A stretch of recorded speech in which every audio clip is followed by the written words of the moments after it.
Listening to Coffee with Kenobi, you are, with Dan Z and Corey Clubb, the podcast you're looking for. This is, yes. For an entire generation, people have experienced Star Wars the only way it's been possible, on the TV screen. But if you've only seen it this way, you haven't seen it at all. This is the podcast you're looking for. We've been waiting for you. The force is strong here, even stronger than the coffee. Welcome to Coffee with Kenobi. Here are your hosts, Dan Z and Corey Clubb. I'm Teresa Delgado from Fangirls Going Rogue. I'm Eric Geller from theforce.net. Dan's there, Coffee with Kenobi. I'm Freddie Prinze Jr. We all didn't know. Okay, sure. So on our show, we focus on the female aspect and having kids that are involved in Star Wars and stuff. So we wanted to ask you what it's like to have a daughter who loves Star Wars and Vader, and getting to share that with your family and with fangirls in your family like Sarah. Yeah, that's kind of the best part of the whole process, right? That's funny, but it would be mean for me to say. I was going to say, they don't pay us, so it better be fun. But, for me, my wife's doing the show because my daughter thinks it's so great. And that's why she's doing it. Like, my wife is a nerd, but in different ways than me. She didn't see Star Wars 100 times. She saw it a normal human amount of times, the proper amount.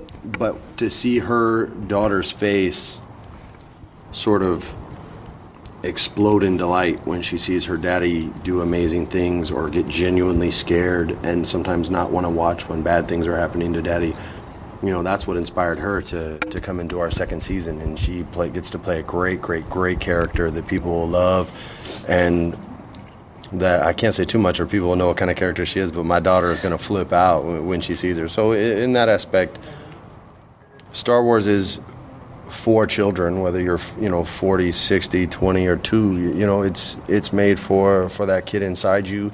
And I always thought it told a more honest story than most of the other cartoons or television shows or movies out there. Because, like we were discussing earlier, the good guys don't always win. Sometimes they lose. And that's a real lesson that people have to figure out in life. And in this generation of instant gratification where there's literally no such thing as patience, right? Because there doesn't have to be patience anymore. People don't have to wait for hardly anything. And then they wonder why their relationships screw up. Because you didn't wait, man. You texted 27 times after y'all went on your first date. Like, that's stalker status. When I was a kid, if you called someone after a date 20 times, they ain't calling you back ever because you're a creep show. And nowadays, if you don't, they're like, well, he didn't text or she didn't text. What's going on? Like, yeah, that you don't want them to. But people can't wait. They need everything right now. And Star Wars has never done that. And it makes fans angry sometimes, but it's what's right for them. And whether they know it or not, Star Wars is saving you from yourself. And, Dave mentioned it's like nobody ever asks about what happened season 1. They all just want to know what happened season 2. And we're in that generation of, can't wait. Sorry, wait. You can think I'm a jerk. Sometimes my daughter thinks I'm a jerk. I just say, wait. She goes, how much longer? I go, a lot longer. Well, and she asks again, I say, now I've added time to it. Now you're going to wait even more than necessary. It was an hour, and I'm adding an hour.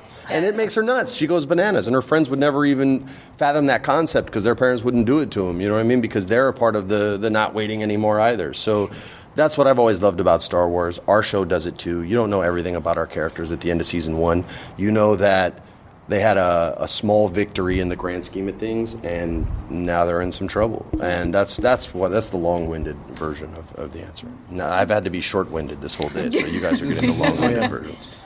One of the things I was curious about is, in the original trilogy, we don't really see how the Rebels treat Luke as like a Jedi or as a symbol of the Jedi. Well, now, Freddie, you're playing a character who is meeting up with a larger group of Rebels who is actually from the Order, not just, trained by someone from it like Luke.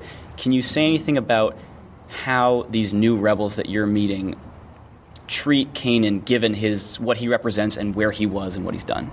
I can answer some of it. Kanan doesn't like governments. Kanan doesn't like politics. And he certainly doesn't like clones, based off his history. So what they were doing, I think, was something that you have to remember. Hera was the only one who knew they were a part of something bigger. And I think Kanan is a creature of habit, like most men in their late 20s, that refuse to change and then figure it out in their mid-30s. Oh, that's why chicks hate me. But I think he's not in a place where he's ready to compromise yet. He is not a full-blown Jedi Master who would understand how to negotiate through the sort of political world of war. And, yeah, you'll get hooked up, don't worry. You got good people here. They got love for you. But I think he's in a position where he's going to be working with people that he does not like, working with people that he does not respect, and he's going to put them in a position where you have to earn it. And if you're not willing to earn it, then, not that a Jedi would say this, but F you. You know what I mean? Like, you guys killed my master. You killed everybody that I ever knew and taught. So if you want me to trust you, you got to earn it. So and there's hostility from him. There would have to be. Yeah. There would have to be. I mean, think about if you met this old guy that was going to help you out, and that old guy was responsible or represented what was responsible for killing your parents. Basically, there's gonna be some growing pains. It's not gonna be like, okay, now we're on the same team fighting a common enemy. No. There's trust issues there. There's programming issues there that Dave even discussed about chips and heads and things like that. So how can you trust somebody who's not programmed to be trustworthy? So, whether they say they're not programmed anymore or not, how's he going to believe that? Mm-hmm. Why would he believe that? So I think Ahsoka will play a major part without giving too much away as far as letting him know who he can trust and who he can't.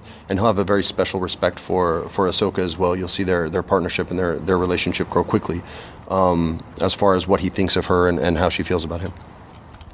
Very cool. All right, well, I know we're not spoiler guys at all, but I want to talk about your background in storytelling and just, what you know about mythology and your passion as a fan. So let's talk about the etymology of the name Kanan and how you see that name contributing to Kanan's journey. I mean, this is something that was brought up recently, and I haven't applied any of it to my performance as far as the meaning of the name. And we spent some time speaking about that today. That's more what the creators of the show are doing, and they're finding that the name that sounds wonderful and not, like, why would I follow that guy? Like John McClane was a great name. If it was John Johnson, you're like, no, I'm not watching Die Hard 1, let alone 2, 3, or 4, or 5, or 6, or whatever they made.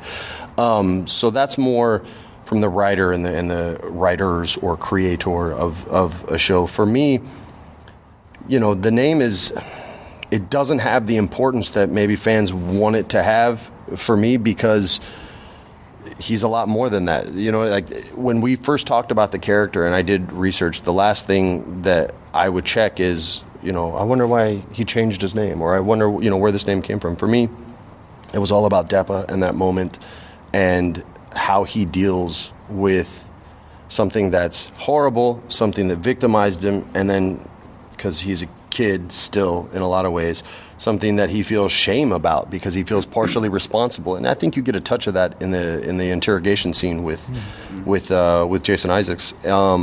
But you don't get a full sense of it until season 2. And he'll have a moment where he kind of lets it all out after he's had to deal with his tenuous relationship with Rex. I don't think I'm giving away too much by saying that, but you'll see they don't see eye to eye on much. And Rex, God bless him, he knows what he represents to this kid.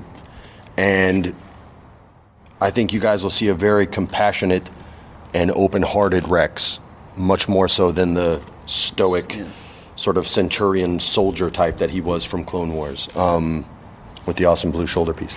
But you'll see a grandfather who doesn't take any crap, and you won't take it from Kanan either, but a broader view of the Outer Rim, as opposed to this sort of myopic, Jedi rebel view that Kanan's in, which is, survive, attack, survive, attack, survive, attack. Rex is older, wiser. He wants to know more about the reason why you fight. War only serves itself. He's at that point in his life, and Kanan's just not there. So it's not so much the name that helps me shape who this guy is, so much as it is the history, because that's how real life sort of shapes us. I'm the kind of guy I am because of the people that I lost, the people that I found, the people who inspired me to do right, the people who, whether they were doing wrong or right? You learn what not to do sometimes by admiring people, because you see how their life ends up, and you're like, ooh, I admired that guy. Let's make sure we don't do that again. You know what I mean? So, that's more what shapes a character for me, at least that's how I personally create one. You have good and bad teachers and mentors, whether they want to be or not, basically. Well, yeah, I mean, they say in martial arts, they say there's no bad teachers, there's only bad students, but I never agreed with that.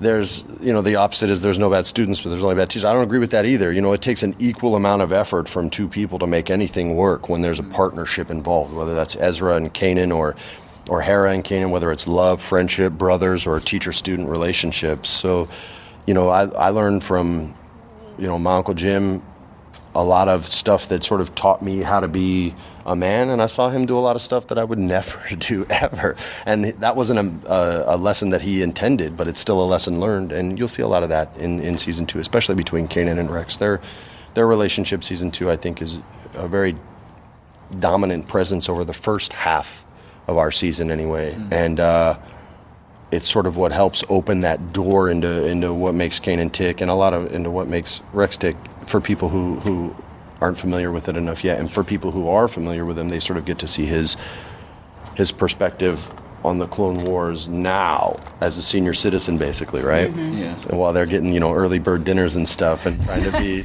alone and away from everybody, and all of a sudden these kids come and they say, Ahsoka sent us. Yeah, right. What's he supposed to do with that? Yeah, exactly. He could be Clint Eastwood or he could be Jack Lemmon. You don't know which way he's going to go. And I think he's representative of Clint, and his heart and soul is much more Jack Lemmon in this form of Rex. Dee may have a different opinion, but as far as my experiences and my character with him, that's what I really pulled from his performance, which makes it harder for Kanan to attack him, right? Because he's not being a jerk. And it's that constant, every time I test him with something and he passes that test, he earns a little bit more. I don't think Kanan's going to, and you'll see in the performance, he doesn't give it up right away. It's not like we do one episode and it's the Cosby Show and at the end all the problems are worked out. This is actively going on even right now as we're still recording. But in the beginning, that's definitely what the relationship is. All right, so now that you've voiced Kanan for a while, right, do you feel like you've embodied him to the point where you know what his purpose is in his day-to-day life as well as being a part of the Ghost Crew? I mean, to a degree, there's always, if you know everything, then your character gets boring pretty quick. So there have to be challenges and there have to be faults and qualities. He can't just kick everybody's butt, and he can't always be right all the time. Right. I mean, shows do that, but it's just not shows that I watch. But yeah, man, I mean, I know what Dave wants, I'd say 99% of the time. And if I'm wrong, Dave's pretty cool, man. Like he's open-minded to any take you have on the line and is willing to explore it if you cut something differently than how he heard it. But Dave and I are very similar. Like we're close to the same age. We both played World of Warcraft for like 7 years. We both almost lost our wives because of it. Like we're big gamers, big anime dorks. Like the first two anime he bought were the same first two that I ever bought, which was Vampire Hunter D and Ninja Scrolls. Nice. And we both ordered them from Manga on the 800 number. This was back in like the late 80s or early 90s. Man, how old are you, dude? I'm old, homie. I'm pushing 40. But yeah, so, a lot of Kanan is Dave and a lot of Kanan is me. But the two of us together, I mean, he wants Kanan cocky. Dave's cocky. You know what I mean? And my grandfather would say it ain't bragging if you've done it. You know what I mean? And Dave's done it. So that cockiness is warranted. It's not ha-ha in your face. It's, wow, this is good. You know what I mean? So my grandfather also said if 100 people tell you you're dead, to lay down. So if everybody's screaming and yelling at how awesome something is, you don't let it go to your head, but you got to believe their opinion. You know what I mean? To them, it's awesome. And not everybody likes Picasso, but the people that do are very moved by the work he did. And that's kind of how I look at all artists. Mm-hmm. And Dave takes them both equally, the criticism and the love equally. He embraces both, and that's the way you challenge yourself. That's the way you evolve. I mean, he told a story about his wife not liking Ezra and how he kind of just started from scratch and started over, and that's challenging yourself. So I think it's important to not know exactly how he's going to react in every type of situation, because otherwise the performance isn't as organic and as natural as it needs to be. You want things to sort of catch you off guard. You want to have questions when you get there to record to say, Dave, I read this line and I was thinking this, but I'm not quite sure if that's the right thing. Yeah. Because that means those are the questions that other people are going to ask when they see it, and it's got people's brains going. So it's all good whether you you're 100% there, or whether you feel you're 100% there, or if you're 90, because we all kind of work together. I asked Vanessa, did you like that take? And she'll always say yes, because she's super nice. But, if I ask her for her opinion, or, hey, how would you read this line? I mean, she'll do it, you know what I mean? And sometimes that's all it takes, is somebody gives you an idea and you just run with it. Sure. Okay. Excuse me. So, I don't know if you've seen on Twitter, but a lot of people are referring to Kanan and Hera as being space married. Oh, yeah. And so it's something define space marriage for me. Space married is basically like married in space. They're married in space, but they're not actually. But they're not actually you're allowed married. to date whoever you want. Yeah. Only in space. Only in space. Okay, so it's monogamy in space. Yes. Gotcha. No, okay. it's just that they're. That they are a couple, and a lot of people want them to be a couple, and we hear Hera say love and things like that, which I don't interpret that way, and I've discussed it with Vanessa in depth, and she has her own opinions, but I'm curious as to how you would define their relationship. I think they're very much in love, and I don't think there's much time for relationships in the middle of a war. So that's how I describe it. I don't know how Vanessa does, but I know that they've had a relationship, and if you read the novel, then you know that. And so we don't hide that, you know what I mean? But it is Disney Channel, there's like... There's only so much that can be... Well, look, there's artists out there that whose, mind isn't as hip to the business as it is creatively in tune, so they'll go and draw like some crazy sex scene between Kanan and that's not because they're a dirtbag, they don't understand... That's creatively how they see things, and they're expressing that creatively. Whereas, if they worked for George Lucas, they'd be like, sorry, bro, don't even pitch that. It's Disney, and you can't do that. But the artist's brain doesn't work like that. The artist's brain sees an image in their head, and they want to, put that on paper and show you to see what you think. So, to me, it's awesome that people see that and want to commit to that. But don't think that you're going to see a scene with Hera and Kanan, making out and doing all that. It's not going to happen. Like, it's just... It's not Twilight. It's not it's not a spoiler or anything. It's just not going to happen, man. That's not the story we're telling. You see the love and you feel the love, which gets people talking. But they're in the middle of a war, man. I mean, look, I was in what was considered one of the worst science fiction movies ever made. I think it was considered the third worst. I don't remember which two beat it. There was an L. Ron Hubbard one, which took second. I think that was Battlefield Earth. Jesus. And there was one other one that was even crappier than ours, but it was Wing Commander. And it was the same kind of vibe with Matt Lillard's character and Ginny. I don't remember Ginny's last name. Beautiful British actress. And they have a love scene, and it's the end of it, right? Like, they're just kissing, and all of a sudden, the sirens go off, and she's like, oh, come on, let's go again. And he's like, what can I do? It's war. You know what I mean? And he's out. My character doesn't get any booty in that movie. That's probably why it sucked. But Lillard's did. But that's kind of what Hera and Kanan are going through. It's the middle of a war, man. There's no time for ooey gooey feelings. You know what I mean? Because you never know when you're going to get attacked. I think most movies play at that, and so I feel we're in line with that. Even for the king of 90s romantic comedies. Hey, man, it's one thing for the rom-com movies and the teen love, you know what I mean? But if they did some of that in Star Wars, I feel like people would literally explode, like, in anger. You know what I mean? Like, I remember people getting hot during the second trilogy at, like, guys like Jar Jar. And I always thought, like, that's unnecessary criticism because that's a very selfless character. Mm-hmm. It's a very brave character who puts himself and his people on the front lines, and they're not even warriors. They're not Marines. They're not clones. You know what I mean? They're doing that out of love and passion and respect. And so to crap on that says more about you than it does about Jar Jar. It says more about what you're willing to do in a situation of crisis, which is, I'll be in the back. I'm not a fighter. I just talk shit. You know what I mean? Or talk trash. Sorry, you can't say that. So, to me, I never took that Jar Jar criticism well because to me, that was just cowards talking trash. But if Kanan and Hera were making out in a scene and people started talking, I just have to take that. Like, you just got to take that. That's you messed up. You shouldn't have done that in a Star Wars movie. You ain't going to see that with Anakin and his lady. You know what I mean? Like, even then it was contained and it was, isolated, and it was more looks of struggle and pain. We want to be together. We can't be together because of politics, because of war, because of all these things. They didn't even go for it. And I would never want to take anyone out of the Star Wars universe, even for a second, with a bad mistake like that.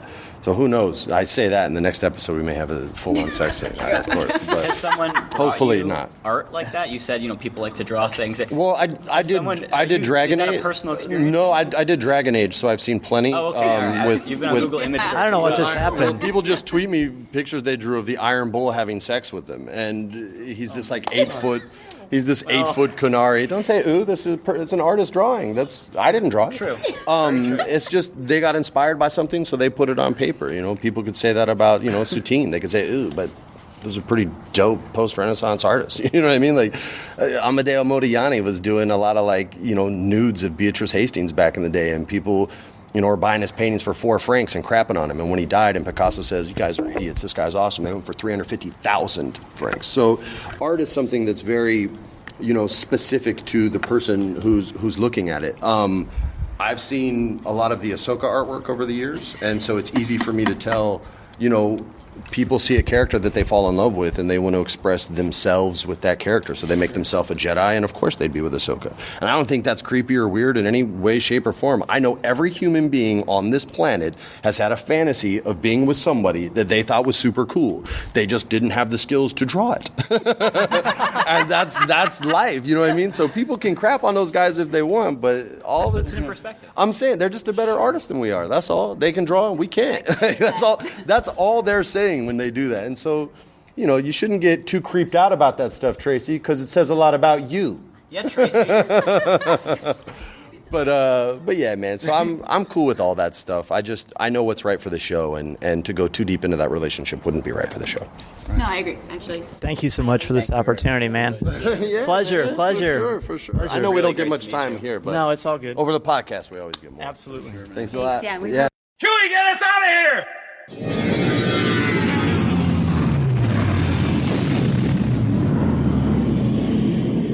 If you would like to respond to our question of the show, have a comment, or just want to say hello, send us an email or MP3 at feedback@coffeewithkenobi.com. Or if you have a specific question or comment for either of us individually, email us at danz@coffeewithkenobi.com or coryc@coffeewithkenobi.com, or visit us at coffeewithkenobi.com and click on the Contact Us section, or comment on one of the stories featured on the site. If you enjoy the show, please write a review in iTunes or Stitcher. You can also like the show on Facebook at facebook.com/coffeewithkenobi, as well as keep up to date at our Twitter feed at Coffee with Kenobi. You can also find us on Tumblr at coffeewithkenobi.tumblr.com. If you enjoy the jazz music, the album is Eye to Eye by Steve Torok. Give the evacuation code signal. This podcast is not endorsed by the Walt Disney Company or Lucasfilm Limited. It is intended for entertainment and informational purposes only. The official Star Wars website can be found at www.starwars.com. Star Wars, all names, sounds, and any other Star Wars-related items are registered trademarks and or copyrights of Disney and their respective trademark and copyright holders. All original content of this podcast is the intellectual property of Coffee with Kenobi unless otherwise indicated. This is the podcast you're looking for. There's no one here. Move along. Move along.